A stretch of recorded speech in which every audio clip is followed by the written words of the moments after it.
6 on 3. 1, 2, 3,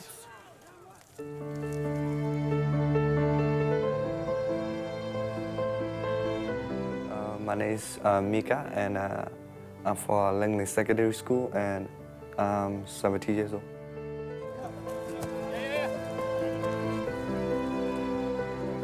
I was born in Thailand refugee camp in the jungle.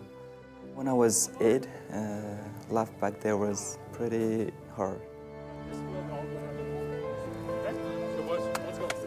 The conflict's been going on for more than 2 decades in Burma, Myanmar, and this particular community, the Karen people, a number of them have stayed in Myanmar and a lot have fled into Thailand. The students that we have at our school are from the Karen Nation, and that particular group of people have been migrating to Vancouver for a number of years and into Langley City for probably the past decade or so. I really didn't know much then because we were just kids, so we didn't really see the hardship. But I know my parents was working hard for our sake. They were just running for war and to find a safe place to stay and raise their children. We don't have the opportunity to play sport, have good education. We only have soccer back there. I think just play barely food, and we don't have any soccer ball.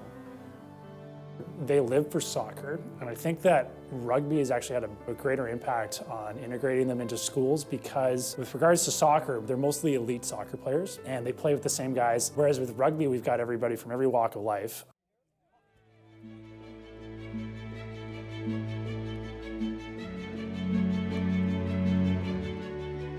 The way they've been raised in their tight-knit community is really similar to what we do in rugby culture and how we all, good sportsmanship, get along, look out for each other.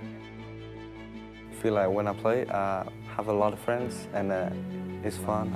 It's physical, and you can run through people, and one of my favorite sports. Let's go, Mika.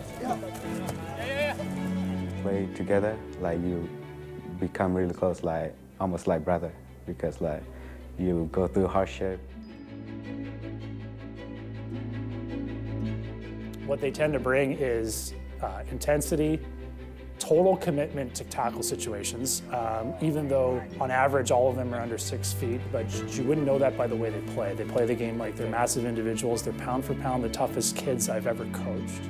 Just make good tackles, make hard tackles, and make good runs. And we got this game. I think the whole thing changed my life. You had new idea of the world, you have different opportunity to do different stuff and to live a better life. It mattered to me a lot. I get to learn a lot of new stuff that I never knew back there. The dream, I hope to become a personal trainer or become PE teacher in the future. Might be firefighter. It's incredibly rewarding to work with these kids, given what they've been through, and I think it's a humbling experience hearing some of their stories of their parents fleeing these conflicts. We have other students who've also fled some pretty horrific situations. It'd be perfectly just for them to be upset or angry with what they've seen, what they've been through, and that's just not the case. My dream is to get a good job, probably raise a family, and tell them about my story, living in Thailand, in the refugee camp, and hope that they work as hard.